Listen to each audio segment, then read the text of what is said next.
Oke, kembali lagi bersama kami di Hidup Sehat. Nah, pemirsa masih membahas mengenai stroke menyerang di usia muda. Kok bisa?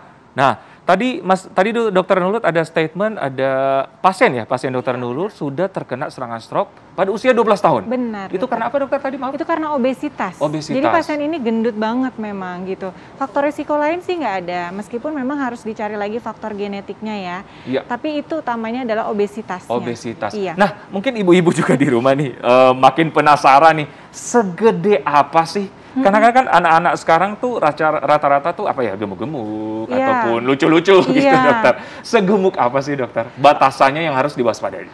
Oke, ini sebenarnya harus dikonsultasikan lagi sama dokter anak ya, Ya. kalau anak-anak. Nah, namun kalau misalnya obesitas itu akan dinilai indeks massa tubuhnya. Benar. Jika indeks massa tubuhnya lebih dari 24,9, Ya. maka itu dinyatakan obesitas. Oke. Nah, itu udah harus berhati-hati tuh, sudah mulai harus lifestyle-nya dijaga, makannya dijaga, olahraga biar berat badannya turun. Seperti itu.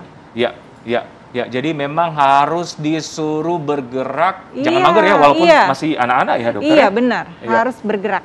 Nah, terkait juga dengan mager, katanya mager salah satu yang bisa menyebabkan stroke. Ini Gimana, Dokter? benar dokter. Jadi kita memang disarankan dalam 1 minggu itu paling tidak 120 sampai 180 menit berjalan cepat.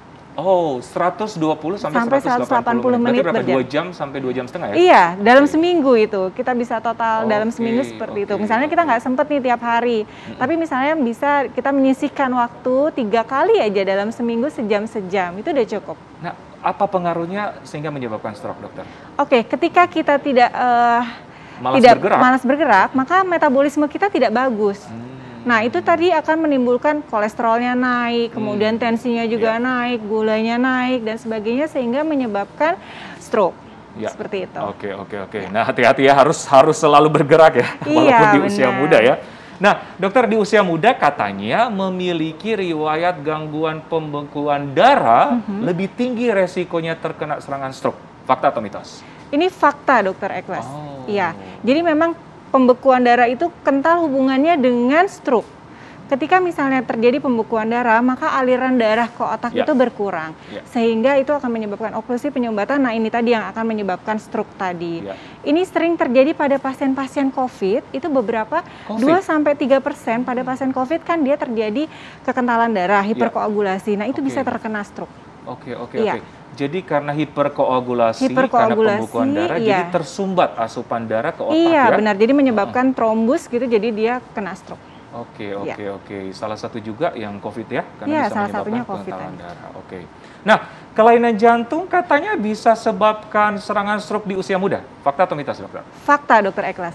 Ini beberapa kelainan jantung, salah satunya aritmia. Aritmia itu nadi kita atau detak jantung kita itu irreguler, jadi tidak teratur. Tidak teratur ya? Harusnya kan bunyinya gini, duk duk duk duk duk duk gitu ya. Nah ini enggak duk duk duk duk gitu. Jadi dia tidak teratur.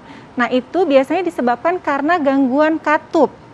Nah, saya ngomong bicara dengan gangguan katup.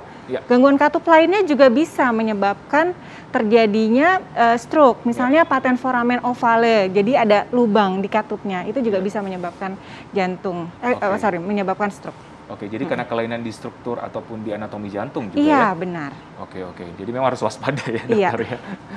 Oke, nah untuk kita nih yang masih usia produktif, Dokter, kira-kira nih apa yang harus dilakukan ataupun harus disampaikan pada masyarakat yang nonton supaya tidak kena stroke di usia muda, Dokter?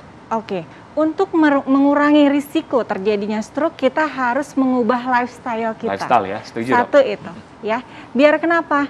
Biar hipertensi kita, kolesterol kita, diabetes kita terkontrol semua.